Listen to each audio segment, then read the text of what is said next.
When do you have enough studio equipment? Let's be honest, you never have got enough studio equipment. I said to Nick the other day, you know, I sat here and I sat in this room and I said, I looked at this chain and I thought, you know what, I'm pretty happy. I'm happy. I'm 99% there with this chain, and I don't feel there's much more that I want to get for this room. I said to him, I feel it's coming to a point where I think we've got everything for this room, and now it's to kind of buy more equipment, we'll need to build another room.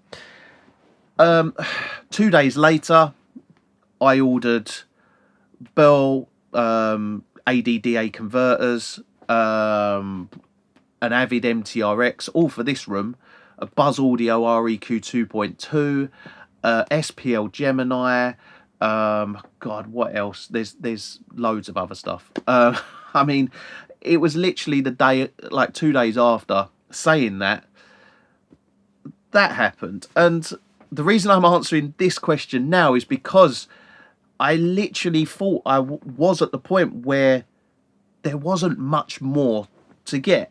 Like, this room felt like it was perfect. And to many it is, but to me, I don't think there's ever a point where you are happy with not getting more equipment, because there's always better stuff to get. There's always something you can get. I always say you're only as good as your weakest link. So, you know, you're always thinking, right, well, what can I upgrade? For me, it was upgrade to the MTRX, upgrade to Burl converters, great upgrade.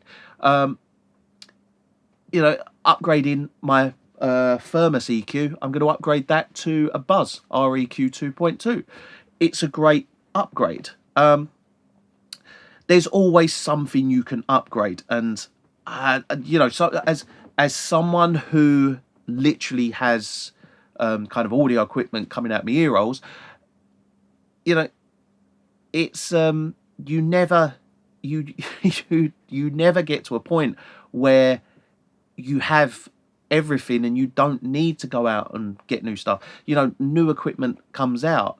You know, I've got something here which is really cool. 1 second. Look, check this out. It's a Freak tube. Now, this, for instance, I'll probably end up getting like 8 of these.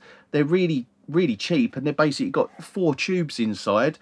But these sorts of things, this is where, you know, the industry goes somewhere different. Like, that's, you know, instantly recallable. It's via USB-C. It's got 4 tubes inside it, which you pass audio out through USB-C into it, comes back. You know, the industry changes in some ways, and you end up having to, well, you don't have to, but you end up wanting to buy equipment like that. So I don't feel like you're ever gonna get to a point where you're like, right, I've got everything now. And that's coming from someone that kind of aspires to get everything. You know, I love buying equipment. I love putting new equipment in. I love using equipment. So yeah, I honestly don't think you'll ever get to a point where you're like, yeah, that's I'm kind of you know, got all the equipment that I need. I don't think you'll ever get to that. I know I certainly haven't, and you know, I kind of live and breathe to buy equipment. I love buying equipment. So yeah, to answer that question, I don't, you know, I don't think you ever really, I don't feel like you ever are at a point where you've bought everything that you want. There's always something better around the corner, and we as kind of, you know, we as mixing engineers, as mastering engineers, we should always be striving to get better, to have a better sound, and if that involves, you know, upgrading converters, doing all different upgrades, upgrading speakers, you know, getting better speakers, putting an Atmos system in, all these sorts of things, you can, you know, you're forever kind of building your equipment list up you know, buying different mics, things like that, having an EQ for one thing and then another EQ for another thing, and you know, it's some things are luxury items, you know, but